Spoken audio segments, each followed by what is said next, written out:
Welcome to Bike Comparos. Today we'll be comparing the Bajaj V15 versus the Avenger Street 150. Pricing and features. The V15 retails for 69,000 rupees on road Delhi, which makes it a mind-blowing 15,000 rupees cheaper than the Avenger Street 150 having a sticker price of 84,000 rupees. Both bikes come fitted with a front disc brake as standard. Of course, the V15 is a much smaller bike than the Avenger, but that is not necessarily a bad thing. Firstly, it is not so small that it can be mistaken for a 125cc bike. Secondly, it's the Avenger which is excessively long, making it a pain to maneuver in city traffic. Fuel efficiency. The V15 Vikrant has an ARAI certified mileage of 57 kmpl, which is 7 kmpl more than the Avenger Street 150's mileage of 50 kmpl. However, in our back-to-back tests, the V15 was just over 3 kmpl more efficient than the Avenger Street 150. This makes the V15 an additional 15,000 rupees cheaper than the Avenger Street 150 at the fuel pump. Resale and cost of ownership. The Avenger is bound to depreciate roughly 10,000 rupees more than the V15 over an ownership period of 5 to 7 years, mainly due to lower fuel efficiency and higher maintenance cost. In terms of overall ownership costs, the V15 will burn a 25,000 rupees smaller hole in your pocket compared to the Avenger Street 150. Reliability and after-sales service. Bajaj bikes have always suffered a questionable record of product reliability and service support in our country.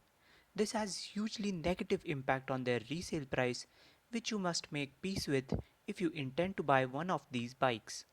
However, amongst Bajaj's portfolio, the V15 as well as the Avenger 150 are relatively reliable bikes since they don't employ any complicated technology like triple spark, fuel injection, liquid cooling, etc.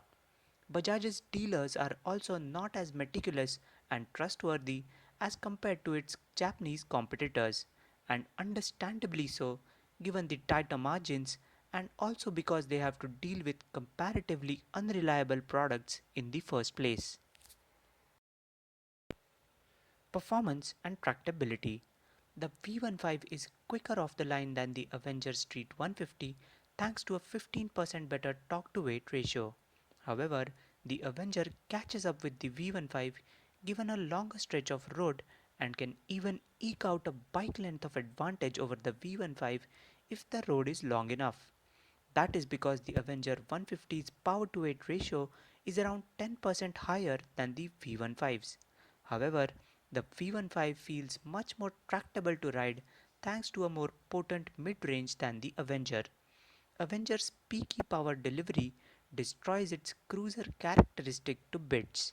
It just doesn't have the low-end thump that a long-stroke engine would have had, which is the most important thing that makes a cruiser feel like refinement and build quality. Both bikes have engines derived from the age-old Pulsar 150's TTSI mill.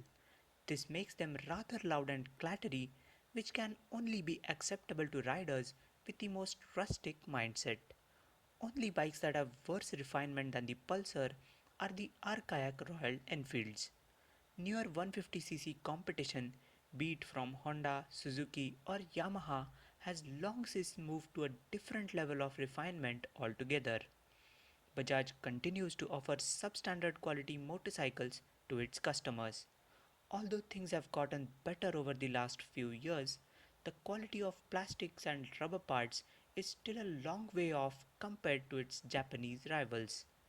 The Avenger Street 150 still retains quite a few parts of the original Kawasaki Eliminator, and you can easily guess which ones just by looking at their build quality. Handling and ride quality. Both bikes feel really weird to pilot around the bends.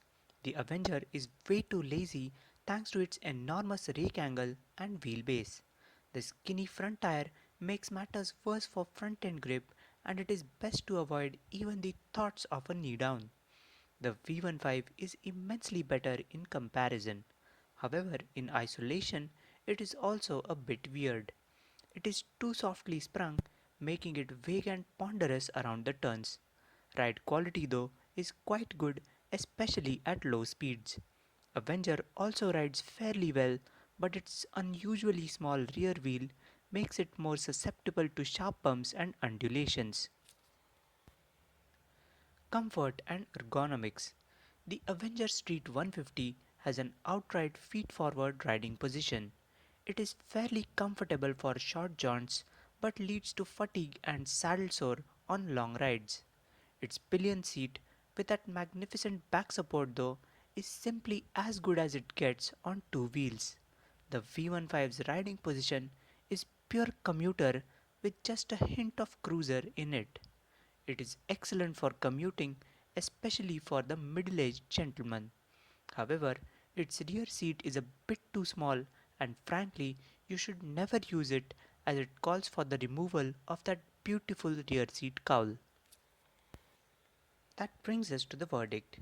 If you are hell bent on buying a cruiser, save up and go for something worthwhile, at least with 220cc of displacement, if not more. The Avenger Street 150 is as pseudo cruiser as it gets. It just has the looks of a cruiser, but no thump, no torque, and not even a tiny hint of masculinity. Beware of being scoffed at by riders riding the real things. The V15, on the other hand, is quite a sensible bike. It is unbelievably affordable for a 150. It is kind to those riders who have developed a pot belly and some back problems over the years.